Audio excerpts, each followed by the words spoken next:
Okay, this is Algebra 2 CP Unit 10 review. I'm going to work problems 13 through 26. Okay, 13 is talking about finding, given that f of x, find f inverse of x. Okay, so I had a specific set of problems or way to do this. First is replace the f of x with y. Then I switch the x with the y. Then I solve for y.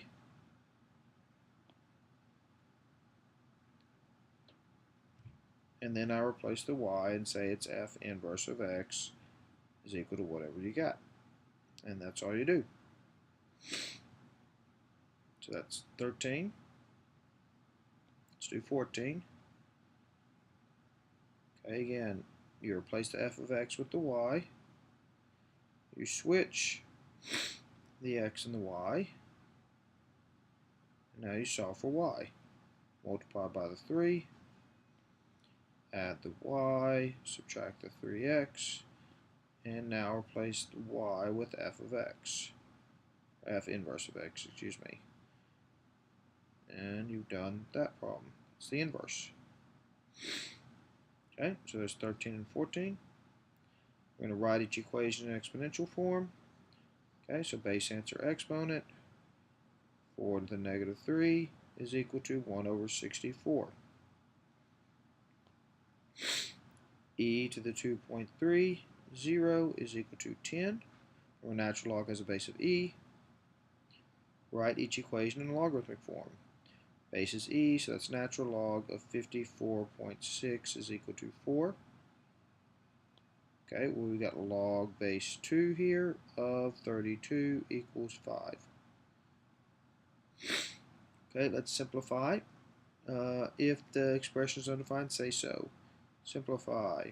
This is asking what question? It's asking 2 to the x is equal to 8. Well, that's 3. Okay.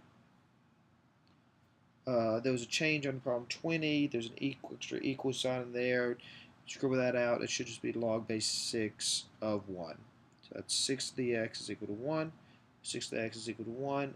X is equal to 0. Now, that being said, 19 and 20 both can be done using the change of base formula.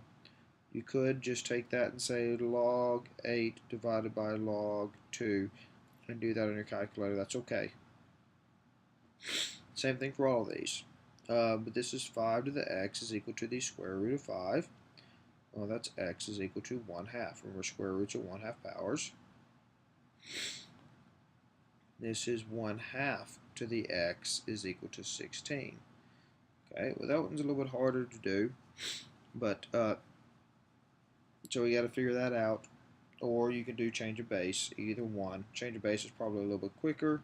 If you don't know your powers to start with, you would just do log of 16 divided by log of 1/2. But in this case, 1/2 raised to the negative 4 is equal to 16. So x equals negative 4. Okay, moving natural logs. Okay, e to the x is equal to e to the 4, so x is equal to 4. E to the x is equal to 1 over e to the 5, or e to the x is equal to e to the negative 5, so x is equal to negative 5. Natural log of 1, e to the x is equal to 1, well, that means x has got to be equal to 0. And then, okay, simplifying this is a little bit different. You're given an exponential, change it to a logarithm, let's say that's equal to x.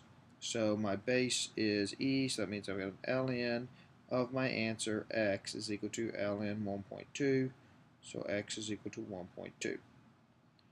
Okay, so that's 25, or that's 13 through 26 of the Unit 10 review for Algebra 2 fourth period, or Algebra 2 CP.